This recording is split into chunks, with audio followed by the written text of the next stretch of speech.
I'm actually going to concentrate on four media barons, and I think some, if not all of them, will be known to you. One of the ones I'll be talking about will be Rupert Murdoch. We've already heard mention of Rupert Murdoch earlier, and some years ago, when the Soviet Union was dissolved, an American diplomat said that now there's only one superpower left standing.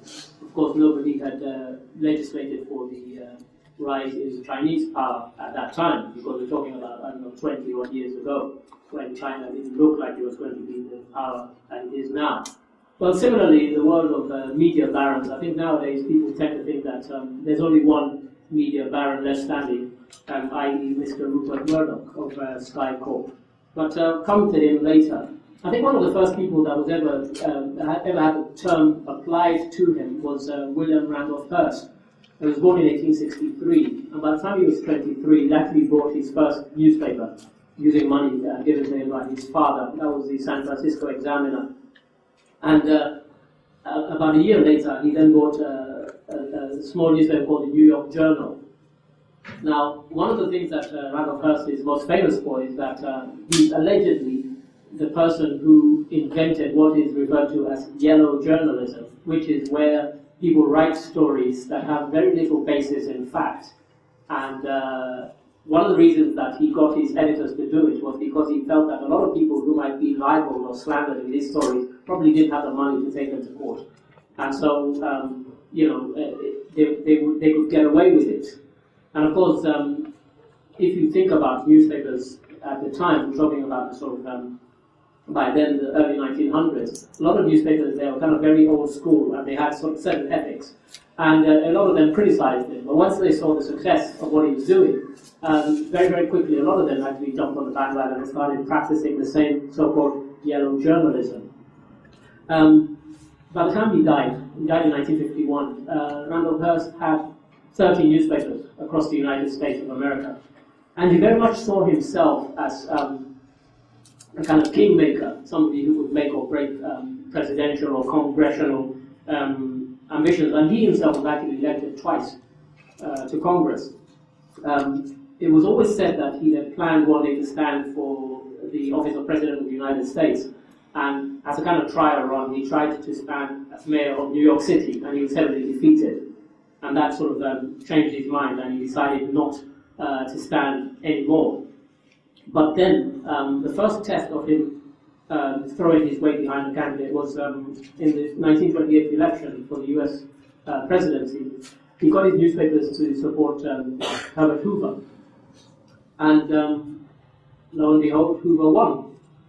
And suddenly, people saw an instance where a national coordinated campaign, where somebody had a group of newspapers that stretched the length and breadth of the country, were able to rally behind one person, throw their support in terms of articles, editorials, and that person won. Because of course, this was in the days when radio was at an early stage, TV, so most people got their news from newspapers. He tried it again in 1936 when Roosevelt was standing, and again Roosevelt won. And so Randolph Hearst became very, very convinced that he was this kingmaker. But as I said, because of his own thwarted ambitions to become mayor of New York City, once that had failed, he decided not to pursue that anymore. But what he did was, he actually established this mode, which you could say continues today, in the person of Rupert Murdoch, where somebody can actually have newspapers that can influence elections. And Mr. Murdoch will come up later. Another Australian who, again, used his influence, although in his case, he used it mainly in Australia, was Kerry Packer. A lot of people know Kerry Packer because of the way he kind of revolutionized cricket. Certainly the one-day game took off in a major way because of his patronage of it and the amount of money that he was prepared to throw at it. But again, this is somebody who at the time of his death in 2005 owned 9 TV networks across Australia, and also the publishing house which published Australia's most popular newspapers and magazines.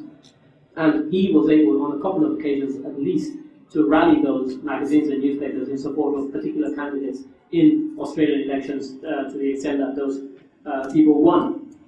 Now, Rupert Murdoch, he's major shareholder, chairman and managing director of News Corporation. Lots of people think he's one of the richest men in the world, but actually he's only number 123, and he's worth a mere 4.8 billion. So there's lots of people ahead of him, but nonetheless, he's very, very wealthy. In this country, he owns the Sun, the Times, the Sunday Times. In Australia, he owns about 6 newspapers, and in the United States, he owns about 5 newspapers. And I think he, again, if you read any biography, he's somebody who's fond of boasting of the fact that when he threw the weight of his papers behind Margaret Thatcher, she ended up winning a landslide election. He decided, again, when he's sort of tired of the Conservatives, to get his newspaper editors to support the then Blair-led Labour Party, who for many years had been unelectable. And again, they won. Famous headline, it was the Sun what won it. So you had, this was an instance of somebody using the power. And of course now, and Brother Thorold mentioned the Obama, I think quite recently he tried to take some credit for that because he got the New York Post to support Barack Obama. But to be honest, the New York Post is not as influential today as it once was. Nonetheless, it was a significant act when he decided to back Barack Obama. And one of the things that, of course, his newspapers showed in their continued support for Obama was when he and his wife bumped fists together, and Fox and other media outlets said this was a terrorist handshake. Interestingly, all of the Murdoch newspapers, it must have been a coordinated campaign, actually rallied in support of Barack Obama and said, no, this is something that black people do all the time. It's got nothing to do with terrorism. But nonetheless, this was, I think, really, Obama had become a kind of unstoppable force. And so, Rupert Murdoch found it convenient to actually jump on the Obama bandwagon and support him. He wasn't somebody who was unelectable, or certainly. So it's probably debatable whether in that particular instance he made a significant impact by endorsing him in 2008. Nonetheless, he endorsed him, I don't know, 2 or 3 months before the election. So, whether that was sufficient, whether Obama had kind of turned this snowball that was gathering pace. And for all his success, there was one failure that, had he managed to pull it off, would be quite significant. And that had nothing to do with politics or being a kingmaker. In 1998, he tried to buy Manchester United. And the league forbade it because, of course, by then Sky were the people who were broadcasting the major number of Premiership clubs. And so he never got to do it. But one of the things is, and you have to wonder why, he's always encouraged his newspapers to be very, very strong critics of the BBC. And that's been there from day one in this country anyway, since he took over. He's still there, still going strong. He's got his various sons and daughters in various key positions. Come the day when he decides to step down, that they will be able to continue his legacy. But I think possibly, I know this is me kind of reaching out, possibly his king-making days might be over, and I think the internet might have something to do with that. There are a lot more channels now through which people can get their message out and across. And again, that certainly happened with Barack Obama. His people were able to galvanize people. I went actually to Washington for the, not boasting, but I had a ticket for the inauguration. And when I met some of the activists and I asked them how they managed to coordinate their efforts, and amazingly, a lot of what they did in the early stages was using SMS text messaging to actually rally, galvanize people. If they came to a meeting like this, before they left, they would say to everybody, we want you to go down your list of friends, go into your phone handset, everybody who is on there, send them a text message saying that next week we're meeting. And of course, it just started to swell like that. Never been done before.